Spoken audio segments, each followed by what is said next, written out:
In Central California, one prison is on the brink of war. This is a house full of gasoline. At any point, it can ignite. Two gangs, the whites and Southern Mexicans, are squaring off, making weapons, melted down, plotting assaults, and viciously attacking each other. Stay still. The officers struggle to keep them under control. Open cell 217! Open cell 217! But this prison is dangerously overcrowded. 120 violent criminals live in one room without a single cell wall to separate them. Oh man, this place is messed up, man. In the brewing race war, this could be ground zero. Welcome to Salinas Valley State Prison.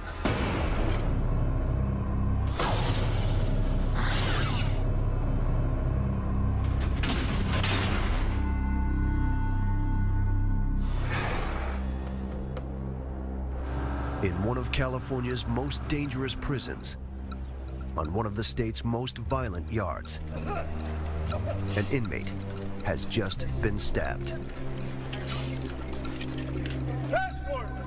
He is white. His two attackers are Hispanic. Let me have your shoes. They waited for the perfect moment to strike. Few officers were around, so the Hispanics could do the most damage. The white inmate has wounds on his chest, back, and hands. The pepper spray used to stop his attackers burns their eyes and skin. But they'll endure anything for their gang, the Southern Mexicans. Officers estimate 70% of criminals who enter Salinas were in gangs outside prison. Inside, they take it a step further, merging with gangs of similar ethnic backgrounds and forming massive racial armies. The gangs are notorious for their violence.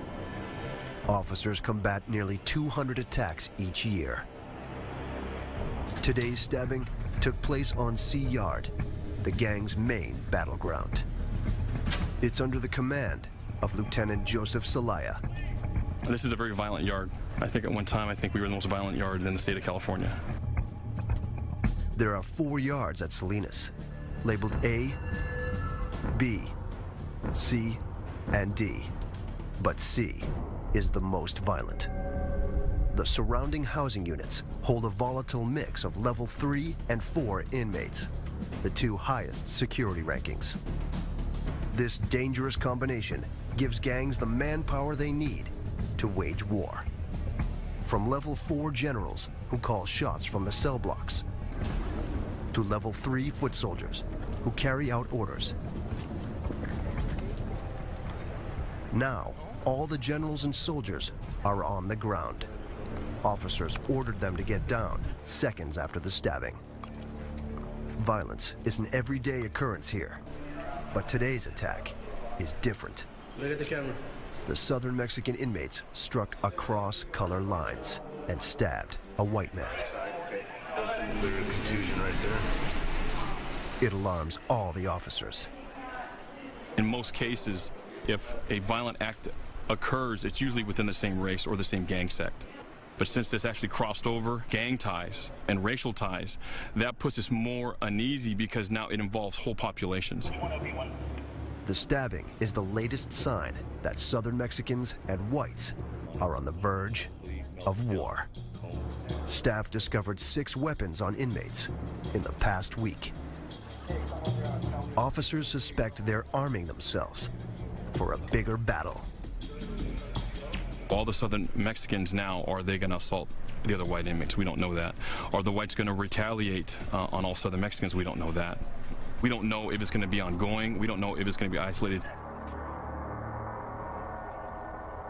Officers form a human barrier between the different gangs.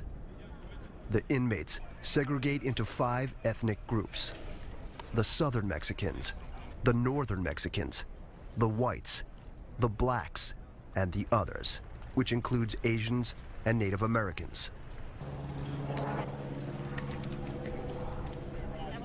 Utilize the track. Take it back to your housing unit. Charlie 1, A-pod. Do not cut across the grass. Officers allow the blacks, Northern Hispanics, and others to leave the yard without being searched. But staff take every precaution with the two gangs they're most worried about, the whites and Southern Mexicans. Officers search each of these inmates for weapons by hand. All right, back up. Charlie, A-pod. Stay still.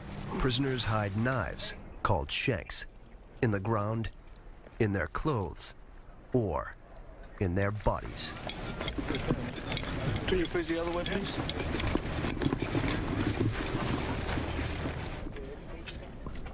Officers handcuff all 130 inmates, then physically escort each one to his housing unit.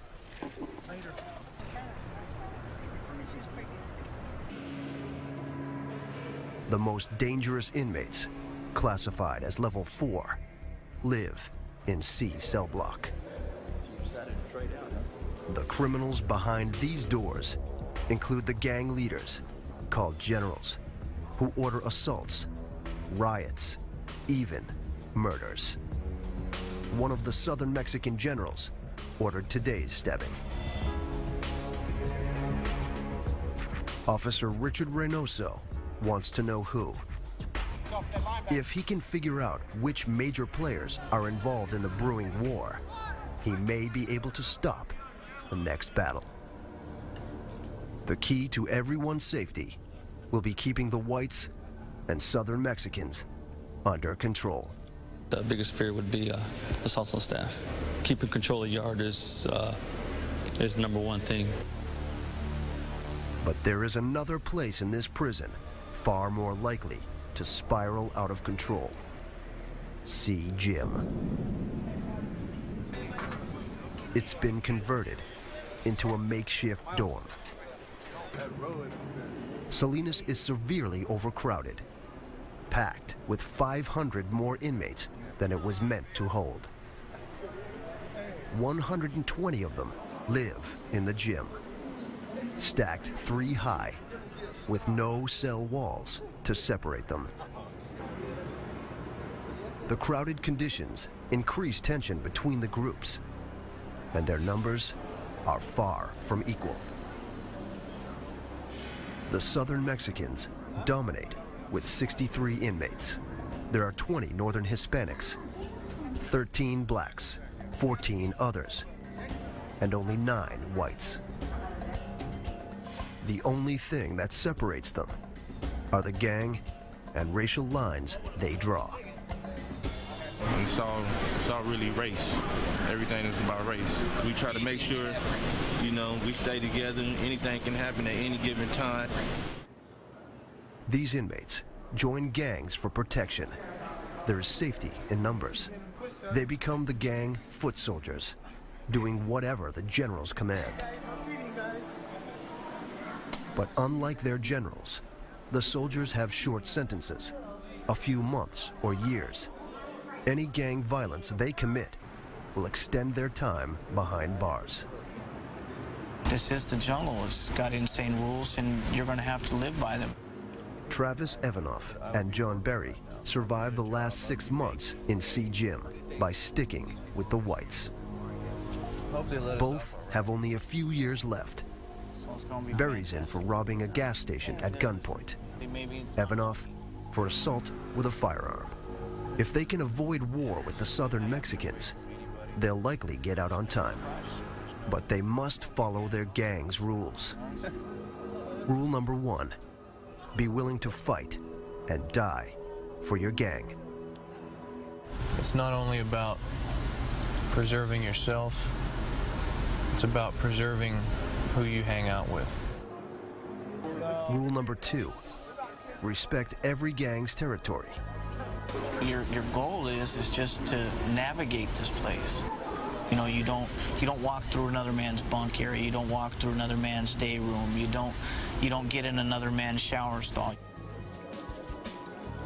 Rule number 3, never discuss gang business, what inmates call politics. So are there politics in here in the gym?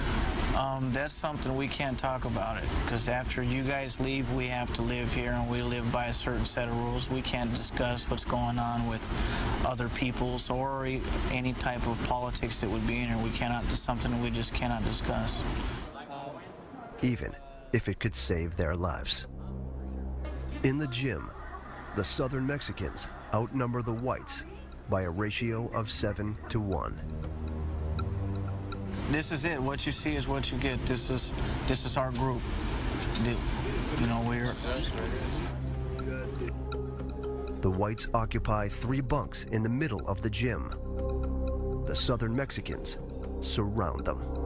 The other 3 groups, the Northern Hispanics, blacks, and others, are positioned on the opposite side of the gym. Most inmates must cross through Southern Mexican territory to use the bathroom, watch television, or go to the yard. The whites are trapped in a battlefield where they can't win. And Berry and Evanoff suspect their generals are plotting retaliation for the stabbing. This is it's a house full of gasoline. At any point, it can ignite.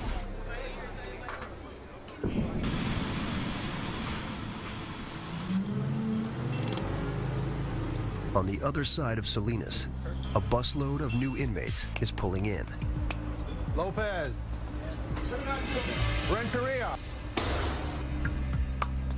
Of the 10 men on board, all are level 4, except one.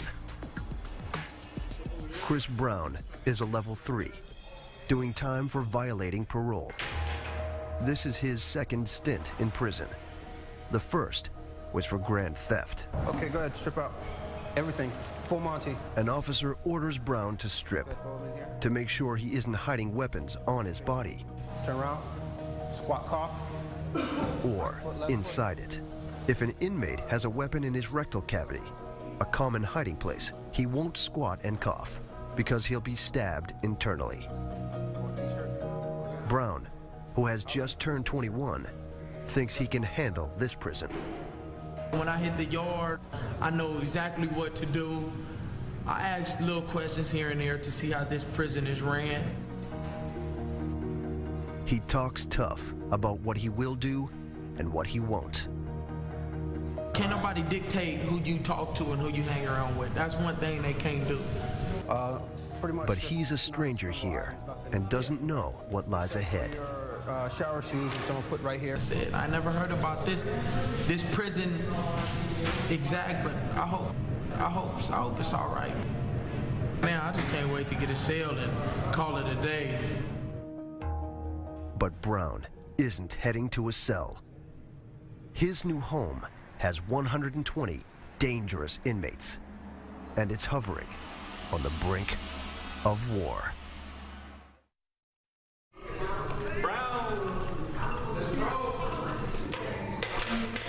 Coming out!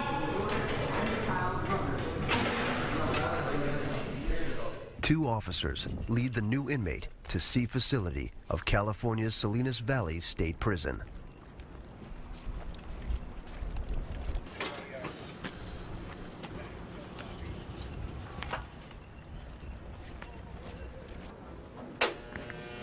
Behind these walls, a race war between the Southern Mexicans and whites is reaching a breaking point.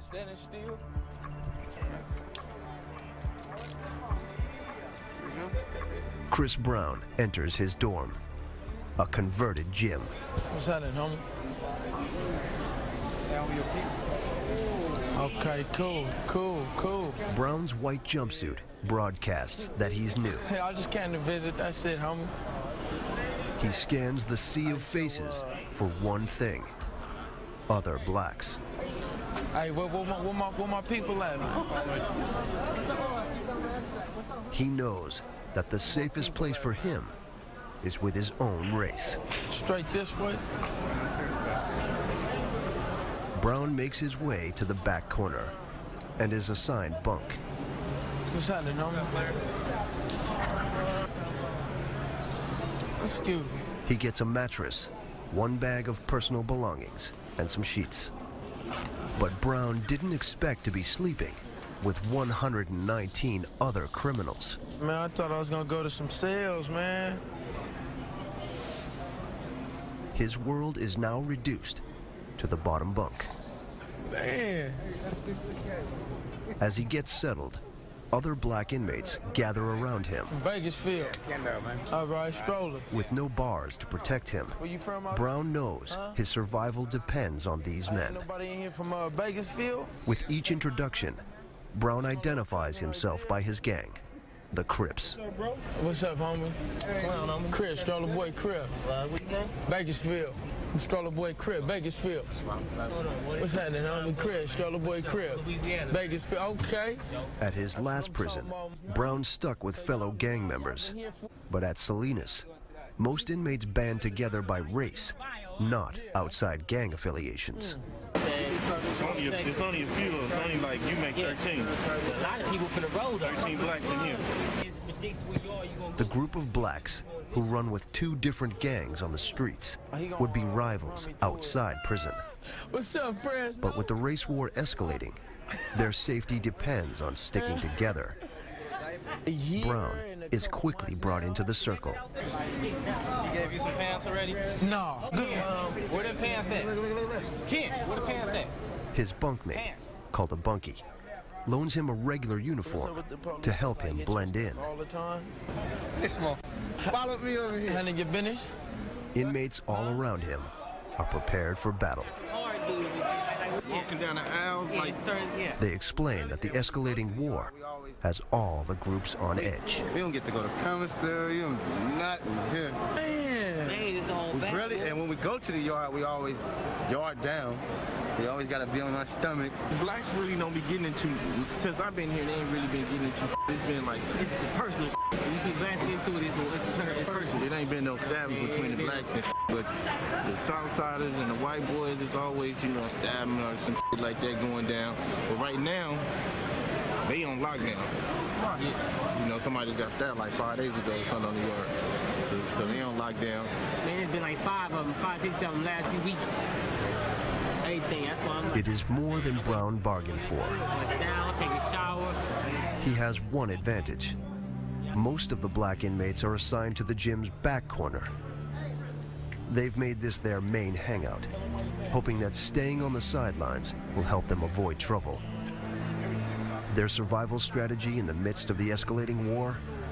Ignore violence between the whites and southern Mexicans. Mind your own business in here. If you get in that what's going on, you know what I mean? Why are you guys fighting? Next thing you know, we got a problem. See the dips that I do when I'm with it, cause every day of the week is... To stay safe, the blacks avoid the most dominant group, the southern Mexicans. This deadly gang has strict rules. Among them, no one talks on camera. It's like a secret society. A lot of people won't talk to you because the repercussions of them speaking to you will be bodily harm. But one person will reveal their secrets. The inmate who used to command them. Some call me Cholo. I don't go by that name anymore. For a year and a half, Oscar Cristales was a CER general. He's serving life for murder. I was kind of a CEO of CER, being in charge of close to 250 people. I was on my way up. With each year behind bars, he rose in rank, fighting his way to the top with stabbings and assaults. But when Southern Mexican leaders told him to have his middle school teacher killed, Cristales refused. The Southern Mexicans now have a hit out on him. I was blinded, and it took me many years to see that. Now he lives in protective custody, away from the gang life he knows so well. Everybody was required to get up at a certain time, 5:30. You can't miss chow. In case something happened, you were there. CR was run as a military camp. When it was time for war, the orders came from his cell block. The generals would send messages into the gym in forms of kites or notes. They would be hidden in many places. They would be taken in and they would have to be read by the person who is the voice for the gym. They have to have someone there that takes the order and he passes it on to everybody else. And his soldiers had to obey. If someone was to say no, they would get stabbed. Cristales suspects today's escalating war started because the whites broke Southern Mexican rules. Every yard that it's run by Southerners, the whites have to abide by our rules. These are the consequences of people not bowing down to Southerners. We have the people, we have the weapons. They're just trying to show them who's boss. That's how I knew for a fact this ain't supposed to be here. Chris Brown doesn't know the Southern Mexicans' rules yet, but he's become fast friends with convicted drug dealer Philip Vaughn, nicknamed Louisiana. They crack jokes and goof off. Said, what he said, why he take that Ferrari? Why he didn't take that money? Then, Louisiana offers to teach Brown how to avoid Southern Mexican territory. Every square foot is segregated. These first desks, the first 5. 1, 2, 3, 4, 5 is only ones we mess with. Okay, we don't go the first 5 desks. You know what I'm saying? You only mess with these right here. The rest of them, you know what I'm saying, down in the remainder is the Southsiders and the whites. You know what I'm saying? Excuse me, see? You know what I'm saying? Damn. Brown could be stabbed for using the wrong toilet. Okay, this right here, this is what I'm saying, the sinks, we can brush your teeth, wash your face, you know what I mean? If it's an emergency, you need to use a tool, number 2, that's what it's for. But we use number 2s on all those right there, in that whole row. Pit stools, the 4 stools, emergency, it could be this one. You know what I'm saying? The sour area, you know what I'm saying? This one's ours right here. This one's right here. The other one up there is for the Southerners and whites, but this is ours right here. This one, if nobody's in line for that one, we can use that one. The most important rule, never walk through Southern Mexican bunk areas. There's other table right here, but if Brown does, they'll suspect he's going to attack. Everybody right here. We don't walk straight through the day room over here, man. It's just we cut off right here. When you come through from over here, cut through right here. That's their area. This is us right here, man. And there is one place that terrifies Louisiana. It's right here. Sea Yard. All these eyes, you know, man. He refuses to go outside. That's a yard. That's our yard right there. That's the yard we go through. I don't with it though. That's our yard right there. That's the 1 yard. This is 2 yard right here. You know what I'm saying? You feel me? Nah, I'm good, man. The brewing war could spark widespread violence on the yard, forcing Louisiana to fight. If he does, the prison will add 3 months to his sentence. Back at his bunk, Brown admits he's overwhelmed by living with 119 inmates all around him. I was counting on going to sales. Sales is cool. Ain't gotta, you know, mess with different folks. You know, just one person. But there is one thing Louisiana failed to tell him. Brown has to be careful within his own race as well. Like all gangs, the black inmates have a hierarchy, and Louisiana is near the bottom. Brown's bunkmate, Tico Mack, who goes by Holiday, is at the top, and he doesn't approve of Brown's new friend. Hey, you go buddy now. He gonna pretty much follow you anywhere you stuck. I try to warn you. Hey, I'm gonna tell you something like this, my guy. I know how to get rid of him, because I'm already knowing who's solid and who, you know what I mean? I'm gonna get at you, though, about that situation. You know him? Huh? You know him? Who? Dude. No. But I'm gonna let you know, you know. Best friends. Uh-huh. I thought y'all was best friends. Oh, no, we just chopping it. You know, I gotta meet Holiday, folks, you know what I mean? who's serving 7 years for armed assault, lets Brown know he has ways of getting rid of black inmates he doesn't like.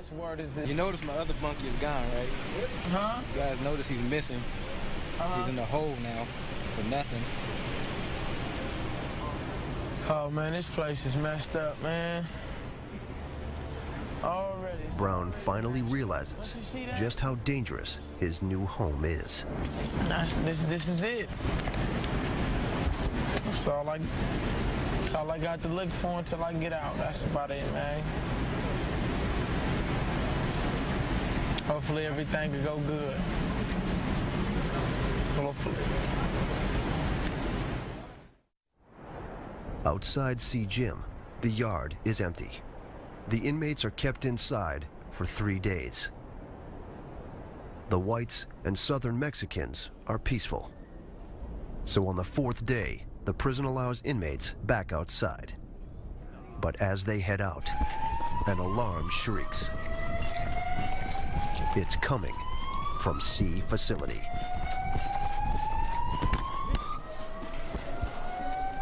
All the way down.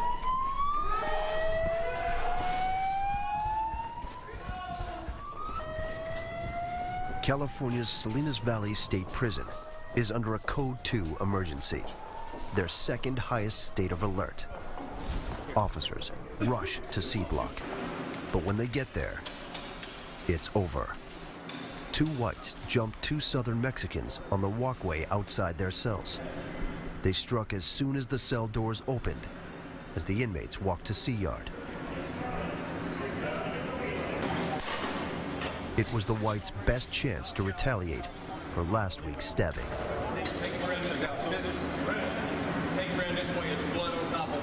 The white generals are sending a clear message. They will fight at any opportunity. It means Salinas Valley State Prison has a race war on its hands. The officers now know that recent violence between the 2 races was all interconnected. The past few weeks, we've had some major issues going on between these 2 races in the prison system. The whites and some of the Mexicans, they've been assaulting each other, and this is what led up to today. To stop the attacks, officers put C facility on lockdown. Inmates are confined to their cells and bunks 22 hours a day. But the isolation won't stop 2 warring gangs. In fact, gangs often instigate lockdown on purpose to plot their next move. We go on lockdown whenever we want. We have control of everything that happens in the prison except the gates. Restricted to their cells, the whites and Southern Mexicans have time to make weapons, turning everyday items into knives and shanks. And they'll find ways to communicate their battle plans. If everybody's on lockdown, they will pay people. They pay them off with dope, money, to get a message to wherever they need to get to. All the foot soldiers can do is wait for orders. Prison is just, it's 2 things. It's boring and it's terrifying. Boring because nothing ever happens, and terrifying because anything can happen. The war makes new inmate Chris Brown nervous. He's struggling to adjust, something he'll only discuss out of earshot from the other inmates. When I walked into the gym for the first time, I thought it was gonna be pretty cool, you know what I mean? You know, so I thought it was gonna be lovely. And that was, man, everything changed from there. Lockdown traps Brown in his bunk area. He leaves only for 3 meals and 1 shower a day. This week been hard, man. All you do is sleep, read. It ain't really been good. Brown won't go into specifics about the war. If he's learned one thing, it's that discussing gang politics is strictly off limits. What goes on the yard stays on the yard, you know what I mean? And that's how it is here. That's how it is in prison. His revelations came at a high price. In his short time here, he's already made a terrible mistake. I did a little something I shouldn't have did already. You know what I mean? Walked in a different, in the Southsiders area on accident, you know, and my people talked to me about that. Black inmates had to apologize to the Southern Mexicans. For the black group, which is trying to lay low, it was unwanted attention. He won't make that mistake again, you know what I mean? He's a grown man. He's not going to keep just deliberately fucking up. Let's go. If Brown messes up again, his own race could turn on him. Just a few days ago, they suddenly forced out one of their own. Louisiana is gone. The other black inmates scared him so much, he asked to be put in protective custody, the ultimate shame in other inmates' eyes. He refuses to come out of his cell, and Holiday won't say exactly what happened. Louisiana had several passes and several opportunities to be a man. He couldn't step up to the plate, so he had to go, plain and simple. Holiday wants his fellow blacks to take their surroundings seriously. You got anything to say on that, man? Especially in the midst of a war. Here, it's not really funny in here. We might crack a joke and everyone laughs, but as far as walking around giggling like an idiot, you can't do that, man. You see, something's gonna happen to you. I'm gonna stop right there. Yeah, I'm gonna stop right there. Get that head crack wide open. Brown says he's ready to fight. We gotta stick together. That's what we gotta do. If it's three of us, if it's gonna happen, it's gonna happen. But we soldiers, man, we gonna go out right. You know what I mean? But the soldiers of C. Jim are up against another powerful group, the prison's gang investigation unit. Okay, so you know who's who. Officer Reynoso gave them a lead that may help stop this war from escalating. All right, guys. He's learned high-ranking gang members in 2 cells may be making weapons for the warring gangs. One cell is white. The first target's going to be inmate Smith. The other is Southern Mexican. The team gathers to prepare for a raid. Then let's get ready to move. The inmates could become violent, using weapons against the officers. But it's the best chance the team has to stop the next battle. They'll go in at 0500 hours. Before sunrise, the gang investigation team gathers outside C facility of California's Salinas Valley State Prison. They need to catch the white and Southern Mexican inmates by surprise before they dispose of weapons or drugs. They sneak into the Southern Mexican cell block. But the inmates hear them coming. He's flushing. Crack it. Go! Down! Officers cut the water supply Down! Push it on! and blast in pepper spray. Within seconds, the inmates relent. Open cell 217! Open cell 217! Stay right here.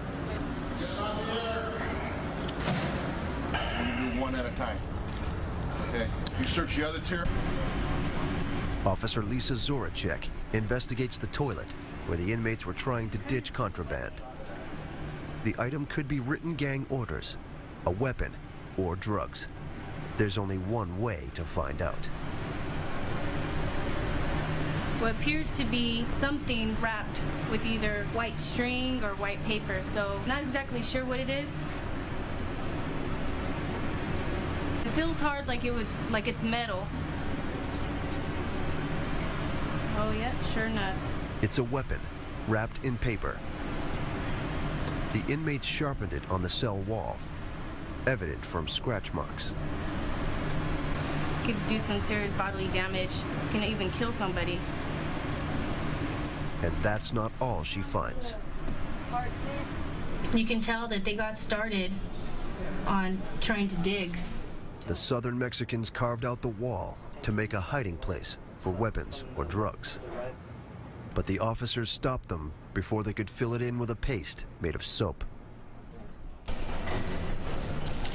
The white gang cell is next. Do it now! Do it now! The team catches inmate Wayne Smith and his cellmate completely off guard.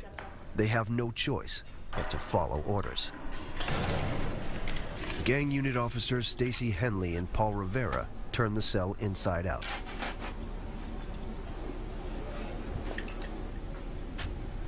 They discover a shank hidden in a sock. Henley suspects it's made of a coffee cup handle. I think that's actually one of the state-issued cups. It's the handle. There's a blue one. And it would be this portion right here. And what they do is they take a pair of boxer shorts and they pull the elastic out and they'll cut right through it. And then they take this, heat it, melt it straight or as straight as they can get it, and then they'll attach the metal and they'll Her theory is dead on. She finds the cup used to make the weapon. So this is the cup that we believe that they used to make that weapon out of. And as you can see, what they do is they cut off the end, straighten it, and then place their metal stock on there. See what kind of letter it is? Then the officers find something big, a ripped up inmate letter known as a kite. This is how the inmates communicate from one pod to another. They'll give it to someone to run from pod to pod or building to building. He said he had to take care of some debts, so he's only got one packed out. The kite may order the white gang to carry out a hit against the southern Mexicans. Officer Henley immediately pieces it together. The information on here can be anywhere from narcotics to planned assaults.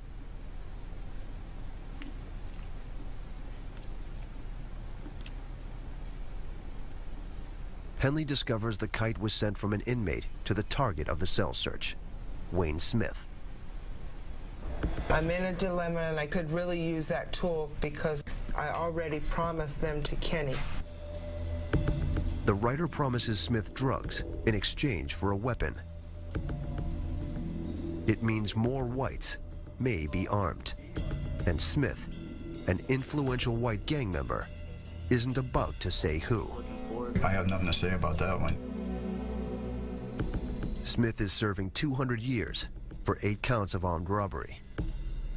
He's being held for questioning in a 3-by-3-foot metal cage.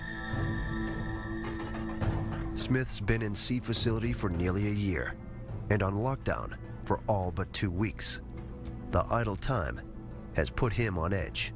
It goes on for 6 months, 8 months, a year, and then going into 18 months. It's, you know, it's hard not to have tension in there all the time. The foot soldiers heard about the cell raids, and no weapons could already be in the gym. They're trapped, restricted to their 5-by-6-foot bunk areas. As you can see, we're on bunk status. We're confined to this coffin-like space. Idle hands are no good in this place. You get idle hands, you start thinking about stuff. And if you start thinking, your mind drives you crazy. John Berry and Travis Evanoff worry the next battle in the war will involve them. Well, everybody in this gym has a date. A few months to the house, maybe a year or two, where the people on the yard are lifers. They're never going home, and this is their world. This isn't our world. We're just visitors. If they fight for the whites, their sentences may be extended. If they don't, fellow whites could assault or stab them. Just have to actually pray and hope that nothing's going to happen in between now and then. It's going to keep us in this up prison. Today's briefing is going to be on the search of C Gym. Lieutenant Joseph Salaya and his officers know the gym is one step away from exploding. If the inmates have weapons, the officers have to find them fast. Salaya's plan: search every square inch of the gym. But the inmates will outnumber the officers by a ratio of 6 to 1. Just be aware, those guys are not in cells. They're walking around, so be extremely careful. We're going to put them onto the yard, give them gun coverage, and then we'll go in mass and search that gym and clear it. Richard Reynoso and 20 officers enter the gym at 0600 hours. It's a rude awakening. Nearly all the inmates, including Chris Brown, are still sleeping. Man, they woke us out of some good-ass sleep. That's what they did do. Outside, officers order the inmates to strip. They inspect each item of clothing, focusing on the waistbands, a common place for inmates to sew shanks. Then, officers wave a metal detector over their stomachs and lower backs to see if they've inserted weapons into their rectal cavities. Go and get your clothes and get dressed. Staff clear all 120 inmates and line them up. They'll be here for the next 2 hours.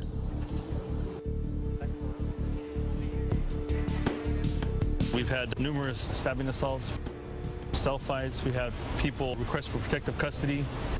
And when they protected custody, they gave up information where weapons were stored. So that's part of the reason why we did searches of the gym. The officers hit pay dirt. They discover 3 shanks made of a toothbrush, a coffee mug, and broken bunk parts. Any of them could kill an inmate or an officer. Chris Brown's bunk area is clean. But as the inmate enters the gym, an officer notices something unusual about his clothing and calls him back outside. Brown, come here. Yeah. You got sweats on, huh? That's a problem. Brown is wearing extra clothes. You know why guys come out with sweats on, don't you? Underneath their stuff, they got hiding weapons. I ain't trying to hide no weapons, man. Well, that's what it looks like to us. So that's what y'all gonna put on me, put on me. No, we just need you to strip out because we don't know what you got underneath there, all right? For the second time today, Brown must strip completely naked within sight of dozens of other inmates. Brown says it's an innocent mistake, but inmates often layer clothes to protect themselves during a fight or riot. They call it their armor. Right foot. The officers don't allow it. Squat and cough 3 times. Spray your cheeks. He's cleared and reprimanded. Hey, when you come out, don't come out with sweats on. We don't know what you got. All right? But he's also furious. That ain't cool. You fuck with a guy that don't fuck with y'all, you know what I mean? Cool guy, don't fuck with nobody, but I get fucked with. That make a lot of sense, you know?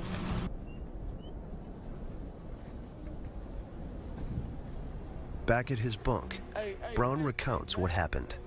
He thinks the officer disrespected him, the ultimate insult to an inmate. Hella wrong. What happened? What just happened outside, man? The fool stripped me out so naked. We just went through all this bullshit earlier. And we just went More inmates gather around Brown as he tells his story and threatens to retaliate against the officer. Man, look, here, man. Here, man. But you want to see something, man? Huh? You want to see something? That's what you want to really see? At Foster, man, he would have got that. He got jacked for that, man. I would have wrote him off for that.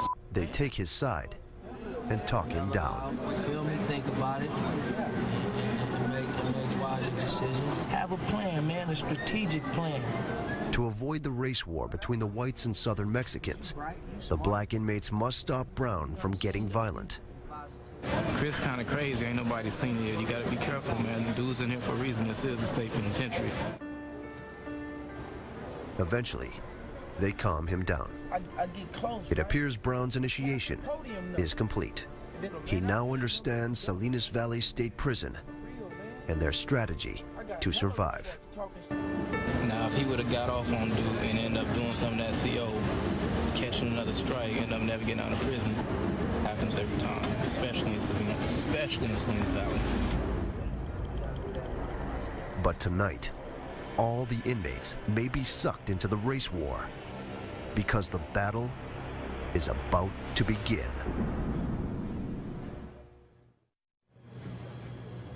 As night falls at California's Salinas Valley State Prison, the gym is seemingly normal, with inmates reading, listening to music, and watching television. But that ends as soon as our cameras leave. At exactly 8 o'clock, as 4 whites gather for the season premiere of their favorite show, Prison Break, 20 Southern Mexicans emerge from the bunk areas and attack. Other white inmates see the riot and rush to help. But they manage only a few punches before they're knocked unconscious. The Southern Mexicans are armed with crude shanks and batteries they swing in socks. Now, the whites' bunks are stripped bare. For their own safety, they're in administrative segregation known as the Hole. This is Salinas Valley's most secure unit, where inmates are locked in their cells 23 hours a day. The whites wear handcuffs wherever they go and are only allowed to talk to us from inside metal cages. John Berry remembers only bits and pieces of the riot. I heard shit cracking. I looked over and saw that it was a racial riot between us and the Southsiders. And so I ran over there and got involved to try to help out. Because there was so many of them, there was so little of us, I had to try to help out as much as I could. All 9 white inmates were badly beaten. I got a black eye, some knots on my head, and I was stabbed twice in my back. My ribs prevented it from going to my lung. I got hit in the head with something, I don't remember what it was, and I remember going down. That's pretty much all I remember until I woke up in the hospital. Yeah, I received a couple puncture marks on my back, right here. The riot scared Travis Evanoff so much, he'll no longer appear on camera. Officers suspect Southern Mexican generals gave the order to strike through a kite. They believe a cafeteria worker passed it to the Sea Gym soldiers just a few hours before the riot. It only lasted about 2 minutes, but 2 minutes can seem like forever when you get hit. Though violent, the riot was brief. Officers think the Southern Mexicans planned it that way. They attacked near the main door, knowing staff could respond quickly before more Southern Mexicans had to get involved. The Southern Mexicans lost only a third of their gang to the Hole, maintaining their majority and ousting the whites. I'm not thinking that any one of us was a target. I think it was just get rid of the white guys, pretty much. Berry says the whites had to defend themselves. I don't deal with stuff unless it's absolutely I have to. I've been down 6 years and this is my first violence. He lost the thing he values most, his release date. The prison added 3 months to Berry's sentence. Both he and Evanoff will likely be transferred to other prisons. It's too dangerous to keep them at Salinas. Wherever they end up, they may have to fight again. Best way to describe it would be there's different countries. Sometimes we're the big country, sometimes we're the small country. And every country goes to war.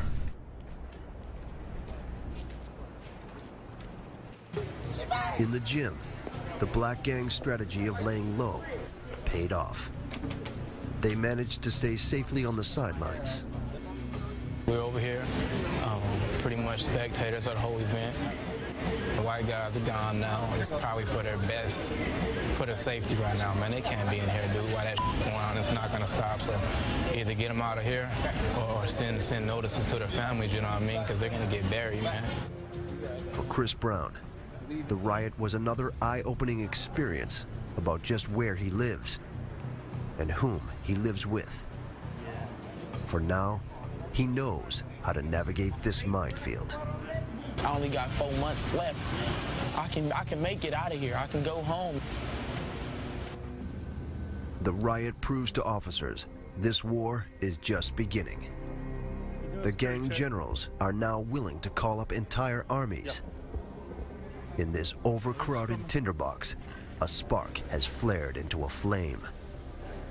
All staff can do now is attempt to control the violence. They'll keep searching. We'll never stop searching. We search every day. We'll never stop searching. The generals will keep plotting. Well, how big it is, I don't know, but it is brewing. The whites are not gonna stand down, and Southerners are gonna keep doing it.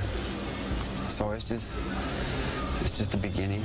And the soldiers will keep fighting. Just like in a war, there's a general commanding the troops. That's the way it works. Because the violence will never end. In the war zone, that is Salinas Valley State Prison.